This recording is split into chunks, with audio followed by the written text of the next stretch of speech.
Hello and welcome to the live session of Biophotonics course. I am Professor Basudev Lahiri, the course instructor for NPTEL Biophotonics, and I am hosting the live session of the second live session of this course. Due to network problem, you could not see my face, but trust me, this is not a recorded version, and I am still here, and I am going to take as many questions as possible. I apologize. It was a bit late. We were still struggling with the new network that is going on. But by this time, you should be all used to this.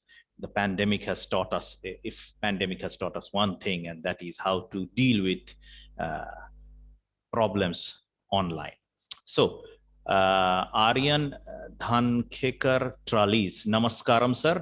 Very Namaskaram to you as well, Aryan.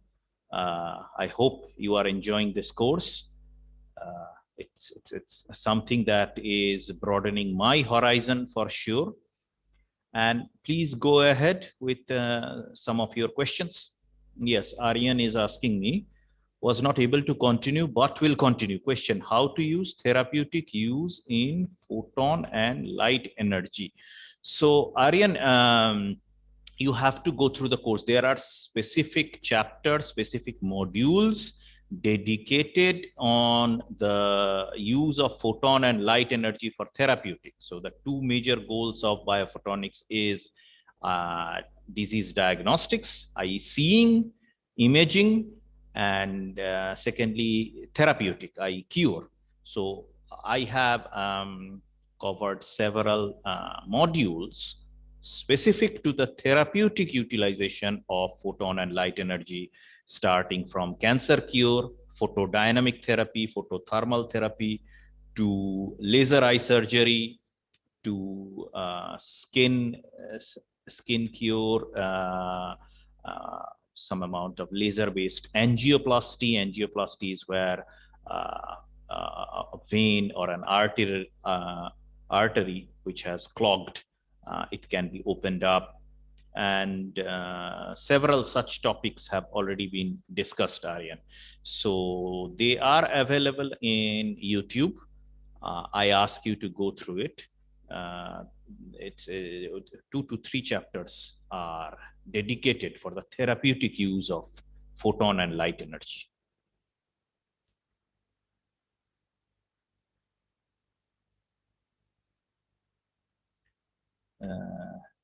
Right. So I will also try to answer few of your questions regarding which you have asked in the feedback as well as in the forum. Again, I am asking you to start using the forum. In the forum is where the Biophotonics forum is where I constantly interact with my students. So if you have some question, if you have some queries, you can email me directly. I will be more than happy to answer your questions there as well. Here it is more of a live session, and whatever question you get, that will immediately be answered here as such. So for the time being, if you do not have any question, then I will go ahead with the feedback part. Let me see. Aryan Dhanekar Trallis. Any scriptures or book I can add to? I've been interested in course, a case study. I had tumor cancerous and used sun energy and some changes, and I had turned benign, but was interested to research. Sure, there are several books. Just do an internet search on good books on biophotonics. I use Professor Paras Prasad's Introduction to Biophotonics. That is one of my go-to book. Then there are several other books available these days as well. I can find ways or techniques to give something good to all. Yes, absolutely, Aryan. This is something which we all are trying to do. So yeah, we go through some of the topics that I have discussed in this course, and just this book is my favorite book. It does not necessarily have to be your favorite. So there are several books and, as you said, scriptures, though I don't think in academia we use the term, but yeah, that is available. Several books are available, right? I'm sorry, the camera is not available, so I cannot uh, answer. You cannot see me, but trust me, I'm here. So in the feedback comments and the questions that are being asked, someone asked me, please give the content in elaborate manner in slide. It is not sufficient to read. I don't understand. What does it mean? Sufficient to read. Suppose if the network is not there, means at least we ready for assignment using lecture videos. So that purpose I ask. Uh, okay, let me answer this question first, and then I will go back to the live chat. So you have to understand that the slide is not the presentation. I am the presentation. The slide is just a visual tool that I use so that you understand my presentation better. You will not find all the information written on the slides. The slides are simply a visual medium. I am the presentation. What I am telling will contain the information. So you need to sit in my lecture with a pen and paper or some kind of a typing thing and take notes like in a classroom.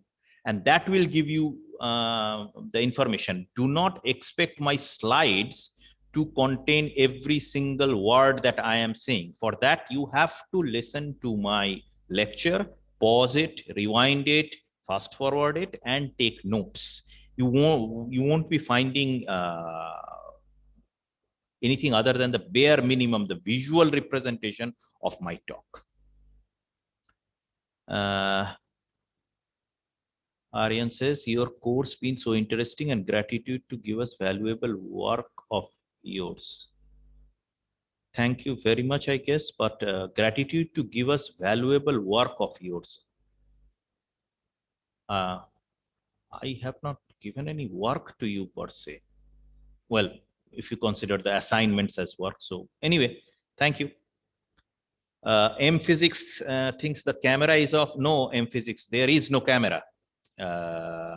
You have to listen to my voice. I am present, but the camera is absent. There was some network issue, so we have to shift studios. And but you have to trust me. I'm still here. I'm looking at your topic. Previously, you could look at me, but I could not. Now, we both cannot see each other.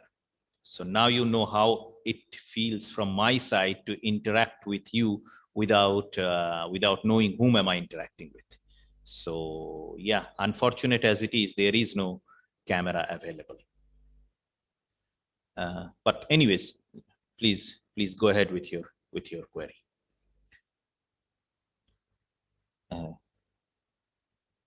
There are some other questions. Very helpful videos. Tough. Well, it is unfortunately slightly tough. I understand it's a postgraduate course, and since it is interdisciplinary, people have to get out of their zone of comfort. So this is going to be tough for anybody, but to the best of my ability, I have tried to make it as easy as possible. I have not added too many mathematical equations that may put off the life science or biology students. For that, I got criticized quite a lot. But if you are still finding it tough, then I would ask you to either do a basic course on physics first and then return to me, or a basic course of biology, whichever area you are having a difficulty to come back. It was very useful for my academic sides. Interesting, a good session. Okay. Videos are very helpful. See, one person says videos are helpful. Another person says videos are not very helpful here. There is one person who is saying in lecture 20 about the human eye, the photo process of rod cells were discussed, but the color vision of cone cells was not explained. Hope to learn more about the cone cells. Okay. Well, there was not much time since I was describing you the entire photo process. I took the uh, brightness of the brightness detection of rod cells to be explained in a proper manner. If you are hoping to learn more about cone cells, I encourage you to go through it. If you want me to teach you that, I don't think in this session I will have time. I can point you towards different directions, but in this session, I'm afraid I would only have time to teach you rod cells because there are so many different topics. Please go ahead with your own self-study on cone cell. If time comes, I will be able to do it in next session, not this one. Physics, will there be continuation to this course too? I mean, after the end of the ongoing course, like part 2 or some diploma course? I don't know about diploma course Physics, but it is my plan to apply for a part 2 of nanophotonics, advanced nanophotonics or nanophotonics part 2, but it is not yet done. I mean, the application has not yet gone through and the application needs to be successful first. There are referees who will go through the application procedure, who will see if there are sufficient enough students interested to go and learn biophotonics part 2 or just biophotonics 1 is enough. So it depends on the demand. It depends on the demand from the student. I will apply, but there's a 50-50 chance. 50% if there are enough demand, it might go through, or it might not be allowed to go through as well. That there is a possibility for that, simply because not enough students are interested in part 2 of biophotonics. So I cannot guarantee you that.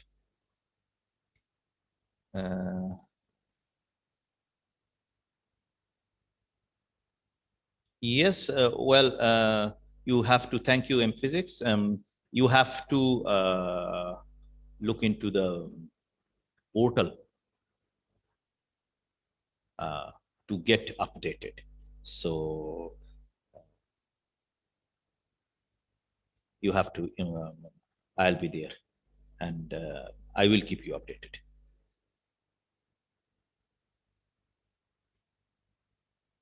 Right. Where else? I'll get good course. The slides are less informative. Again, the slides contain bare minimum information. Most of the information will be from the lecture that I am giving. You have to take notes to that. You have to do some effort. This is not an entertainment channel. This is not an entertaining course. Though I try to add humor sometime, you will have to go for it and make some effort. You cannot switch off your ears and simply look into the transcript like any other YouTube video. This you have to do some effort. Physics asks, what is the scope of PDF in biophotonics in India? What do you mean by PDF?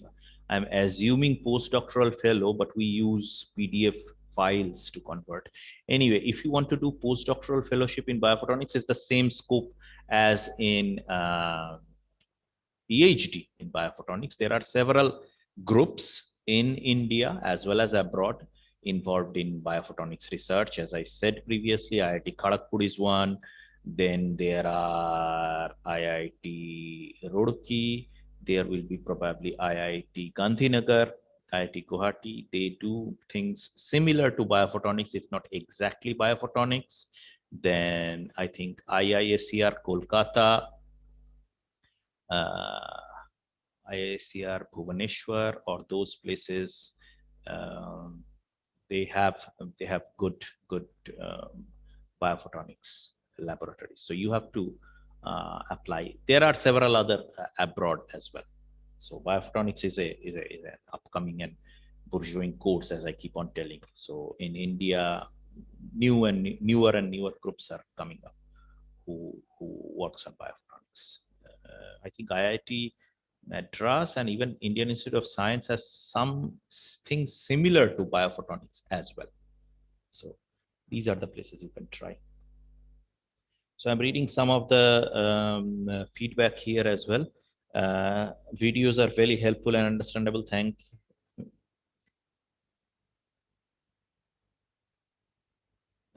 Jyoti Gautam says, what's the scope of biophotonics for a mechanical undergraduate? Well, Jyoti, quite a lot actually. In mechanical, mechanical engineering, I'm assuming you are from a mechanical engineering background, you do study fluid dynamics to the best of my knowledge. So you can apply those same fluid dynamics in this topic called microfluidics or optofluidics that is coming up, which is part of biophotonics, where we try to model or we try to see how the body fluids passes through, say for example, blood. Blood is a good example of a body fluid that passes through different arteries, different veins, and then if that could be manipulated, i.e. We prevent blood or artery from going in a specific direction, you add microfluidic channels. In chapter, I think 11, I have discussed nanotechnological tools in which I have discussed how a biochip or a lab on chip is made, or what are its applications, where a large number of MEMS, if you have heard, micro electromechanical system, or NEMS, nano electromechanical systems, are used. So a lab on chip is basically, as the name suggests, contains several a nanotechnological tool, IC, an integrated chip that contains microfluidic channels, MEMS, NEMS, and performs several biochemical reaction and tries to give you a whole lot of information from any body fluid that has been put onto that chip. So you can carry those chip in your pocket, just like any integrated circuit and IC. So it is like a processor, but it's a processor for biological materials. So as a mechanical engineer, you can design such biochip utilizing computational fluid dynamics, micro electromechanical systems, etc., at a nanoscale level, to try to look at the various, either understand, try to see the various processes that is going on inside human body in using body fluids, blood, or your air, or that is the oxygen that passes through your lung, how it goes through, how it is moving, computational fluid dynamics. So that is something that mechanical engineers can very significantly look into. Micro electromechanical system, nano electromechanical system, microfluidics, optofluidics, these are your domain, your area. Look at the Reynolds number of the fluid that is passing through different arteries, different veins. So yeah, that could easily be looked into.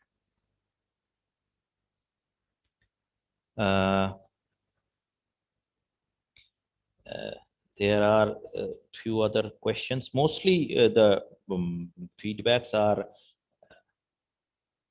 positive. A good session, interesting. It's a very useful for academic sides. Okay.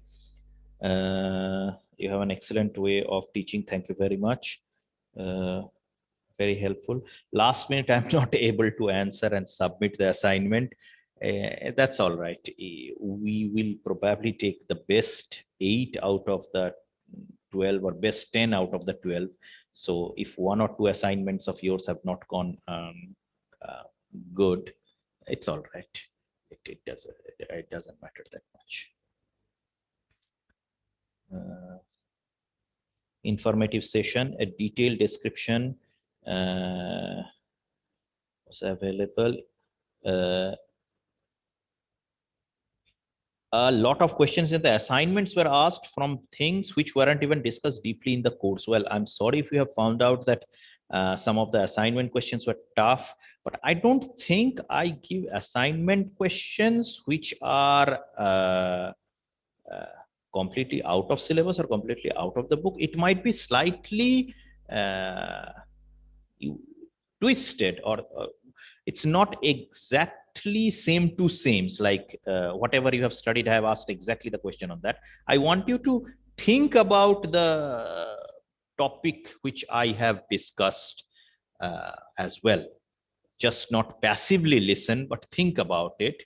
And then if a slightly different type of question has come, based on your understanding of the concept, you should be able to answer.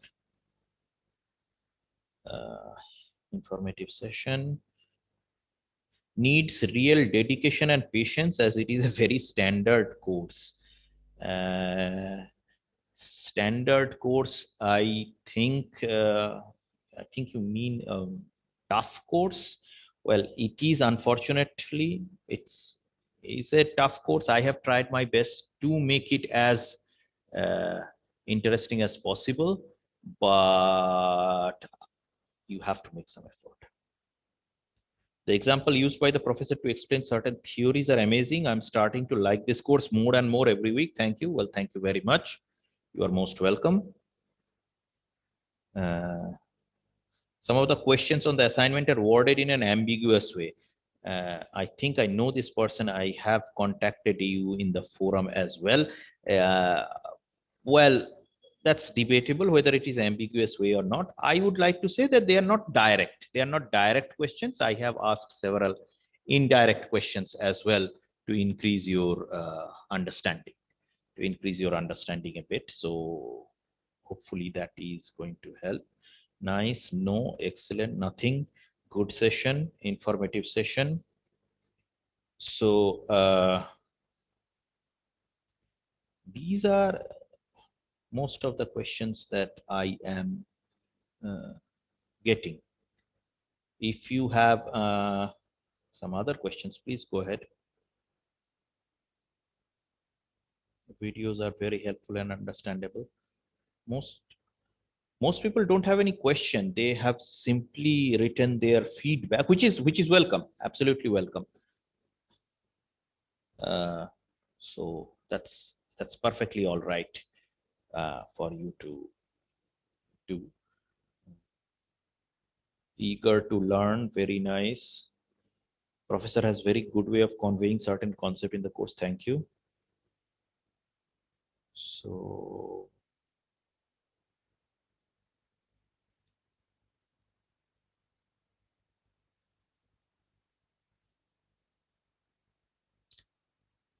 I think these covers the majority of the questions. These covers a majority of the questions, and if you have any more, please go ahead.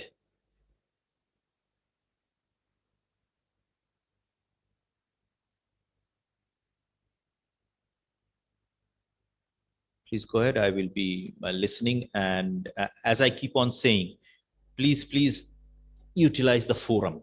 Please utilize the forum, and if you are not utilizing the forum, you are missing something.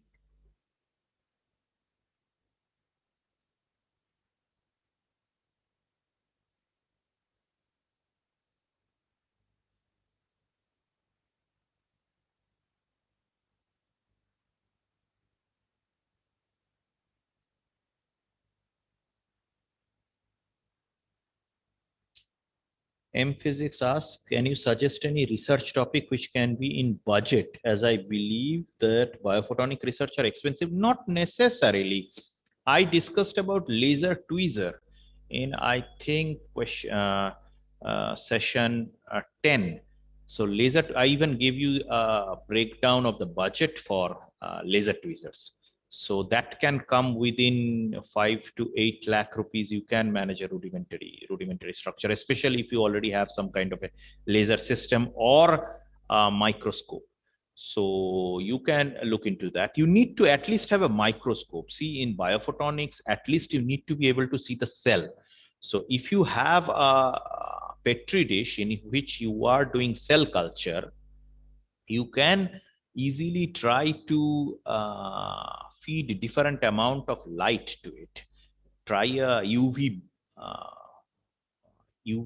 lamp, an ultraviolet lamp that you can get from any internet shopping site, and there you can utilize the UV to see what kind of a modification you are able to perform in live bacteria, live cells. Uh, Obviously, too much intensity for a too longer period of time will kill everything. There is a way of disinfecting viruses and bacteria using UV light.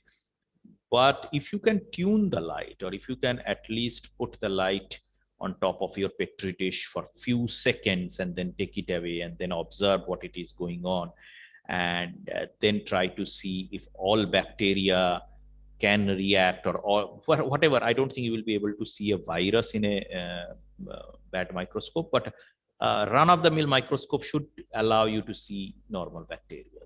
So you can grow bacteria, you can see how the growth of the bacteria is affected by light, different types of light, ultraviolet light or infrared laser light. You can buy a laser pointer. So there are several. So there are several that can interest an undergraduate student. But if you are looking for actual hardcore research, then you need to either have a cell culture laboratory, or you need to have some sort of a photonics laboratory. Because without that, without any one of them, it will be difficult. It will be difficult. I do understand that. But you can make a start. You can make a start through it and try to see.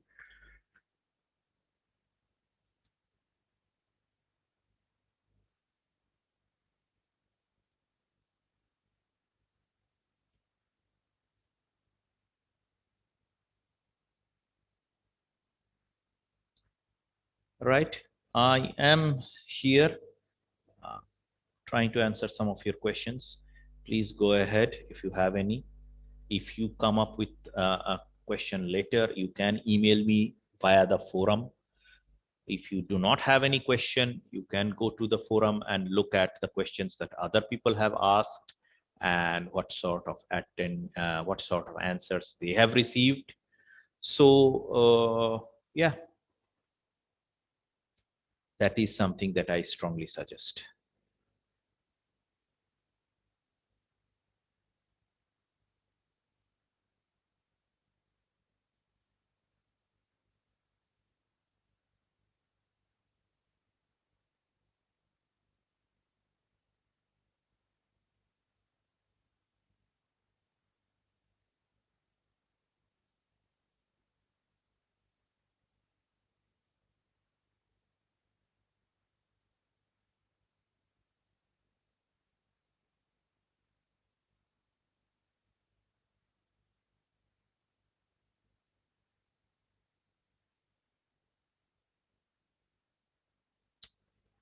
I'm not sure. Is M-Physics a PDF?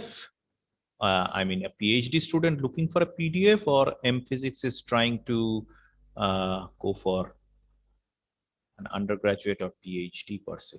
From your questions, it's not clear. Not that I want you to divulge any personal information.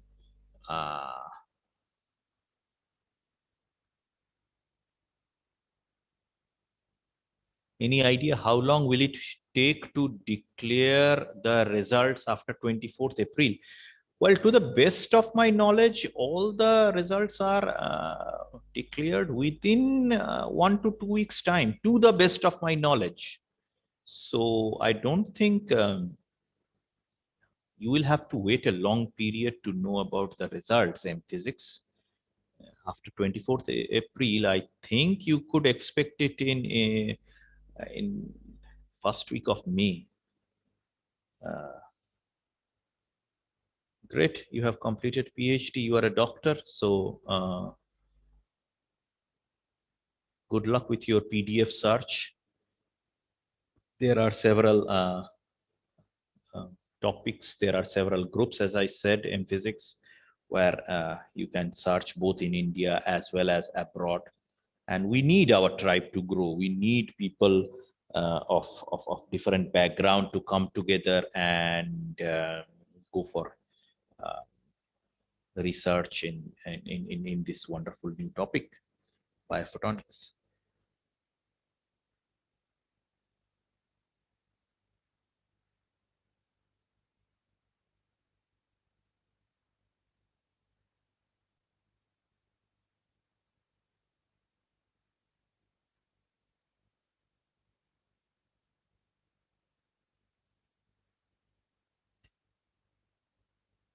Right. I think the module number 11 will be quite interesting for a few of you, where I have discussed nanotechnology, because at the end of the day, as I said in the earliest lecture, that photonics or biophotonics borrows concept from different other areas. So we are slowly going into nanobiophotonica or bio-nanophotonics. So I think that is going to be helpful. And the last lecture will be on the upcoming new topic on optogenetics or neurophotonics, how light can be utilized to manipulate the neurons or manipulate the genes, and that is something going to be quite interesting as well. Well, you are welcome, M-Physics. Hopefully that is this course is about will give you some insight. Several topics were quite brief. I understand this was just an introductory course. Few of you have asked that a particular topic should be taken and should be expanded further.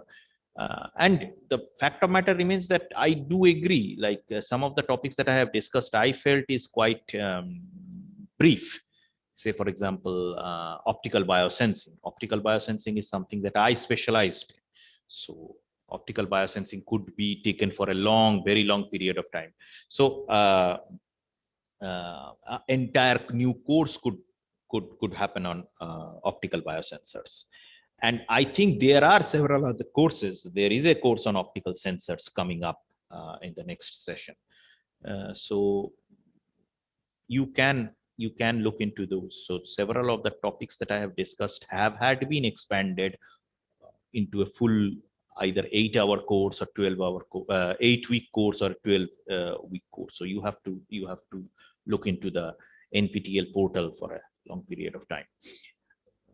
As I said, I plan to expand on some of the topics that I myself have taught. So hopefully some of you will join. But then again, if there is enough demand, only then it will go through. Otherwise, it won't.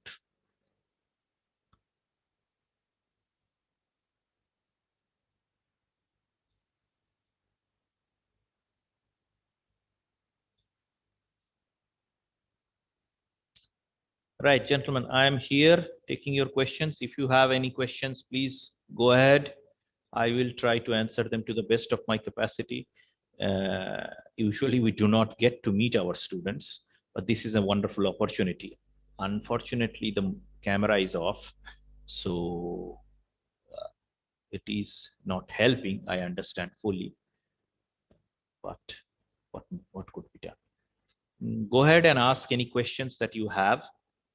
Or any comment or any feedback that you want to give. This needs to be changed, this needs to be modified. I will try to incorporate them.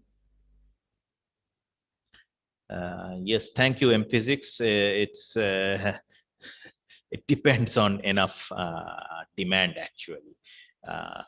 It won't go through if only a couple of students are interested.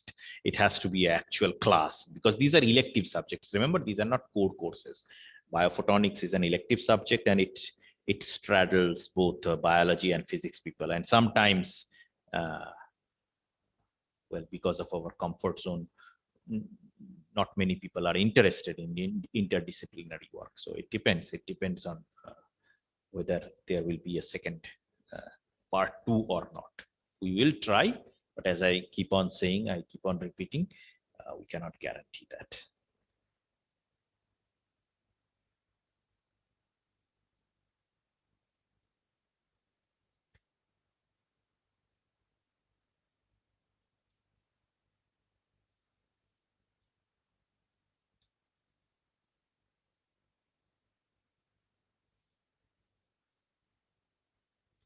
Anyone else have any questions?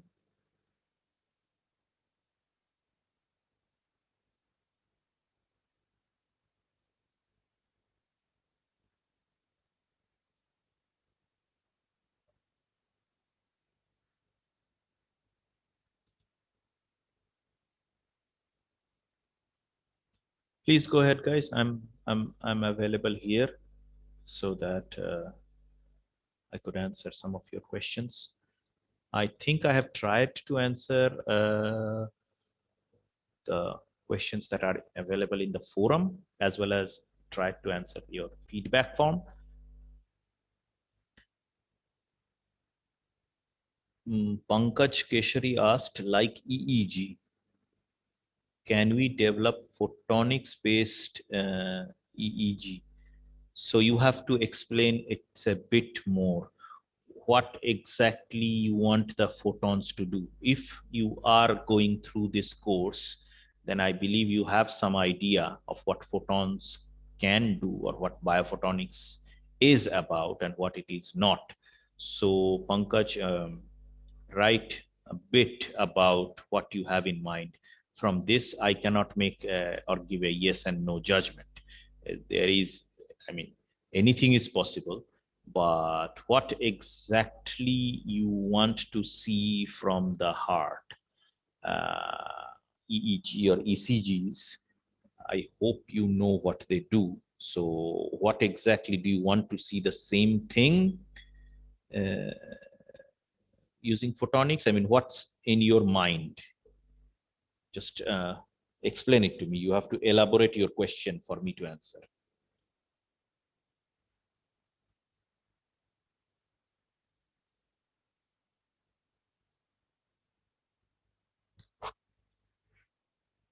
Professor Rajesh Singh Tomar, is there any application of biophotonics in the treatment of disease? Yes, Professor Tomar, most definitely. That's all, well, one of the two most important application of biophotonics is. And if you go through some of my sessions, you will see that there are dedicated chapters in which biophotonics have been utilized for treatment of several diseases.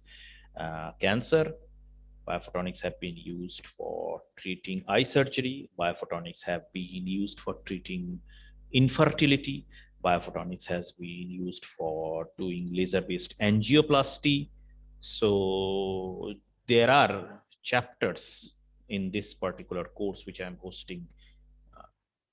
Each chapter is of 2.5 hours. So I have probably discussed 5 to 7.5 hours discussing about biophotonics in the treatment of diseases. So most definitely, Professor.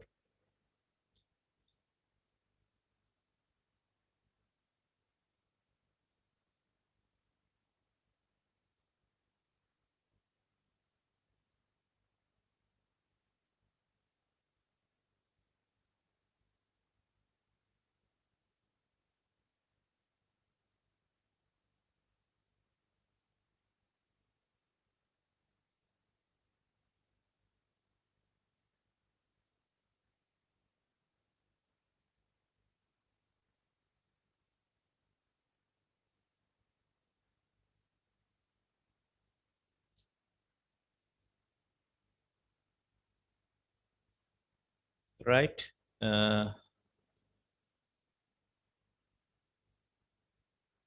We'll try to see.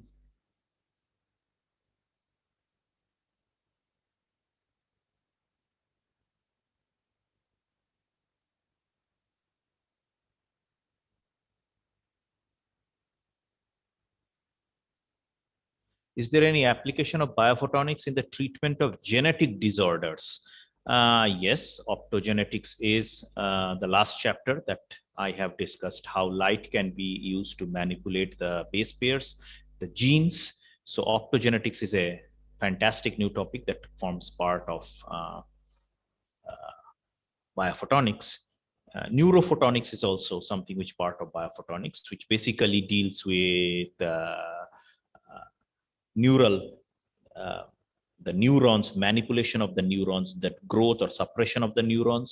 You can also try to look into protein misfolding, which causes neurodegenerative disease. You can either look into these aggregates, protein nanoparticles. You can image them using laser tweezer. You can try to see the intermolecular forces that makes clump, and by using laser scissoring in biophotonics, you can try to break some of these clumps that forms by protein misfolding.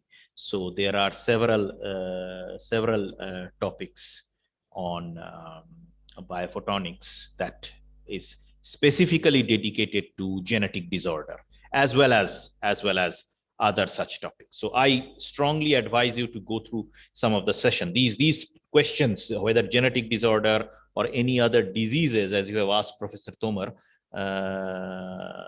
it has been discussed. So thank you, Professor Lahiri. I shall consult your chapters. Yes, please go through them at your leisure, Professor.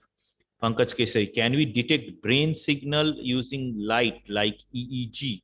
Brain signal, I mean, again, Pankaj, these are very broad and very big questions.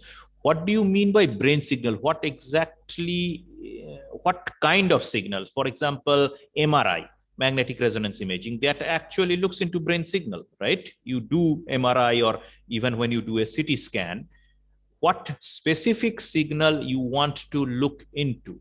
So if you are talking about what I just discussed with Professor Tomar, optogenetics or neurophotonics, light can be used to manipulate neurons.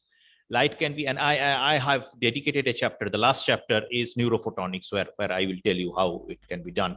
If you want to look inside brain using laser, use some kind of a laser-based structure, then yes, we can make a small hole. A keyhole surgery can be done.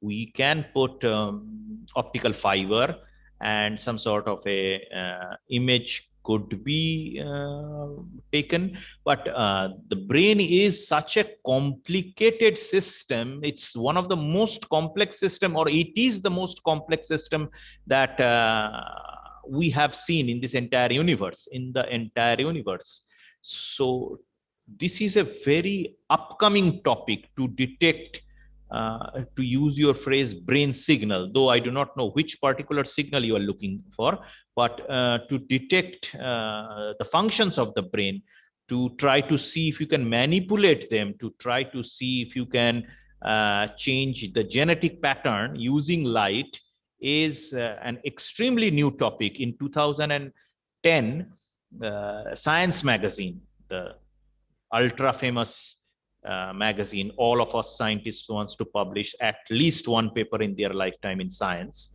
So the science periodical, scientific magazine, considered in 2010 optogenetics as the breakthrough of the decade. And trust me, that's a very big thing coming from such a prestigious journal, considering our area of research to be the breakthrough of the decade. So optogenetics is dedicated, or neurophotonics for that matter, is dedicated to both image, brain, as well as try to detect, try to characterize the function, as well as try to see if we can be manipulated. So yeah, neurophotonics is something that you should look into.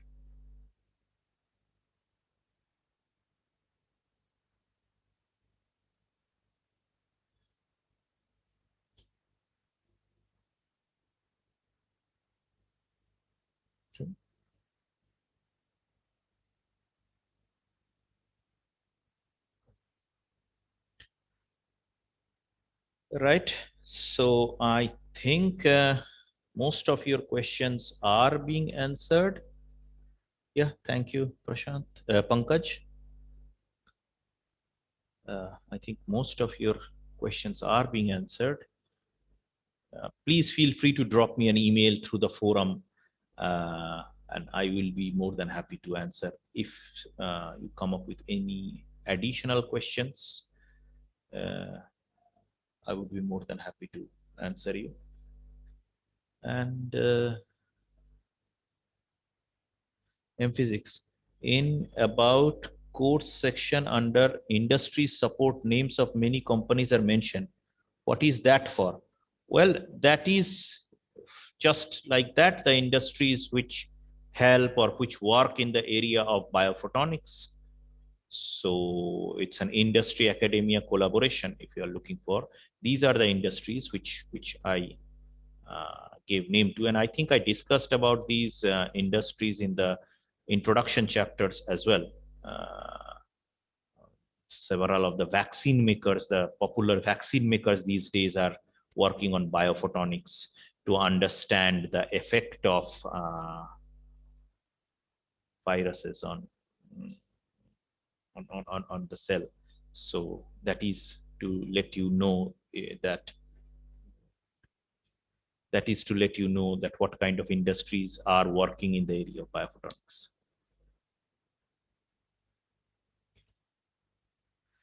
All right, guys and gentlemen and ladies, thank you very much for attending this live session. I'm sorry there was not enough video, but I hope you are enjoying the course. And if you have any more questions, just drop me an email. I will try to answer them.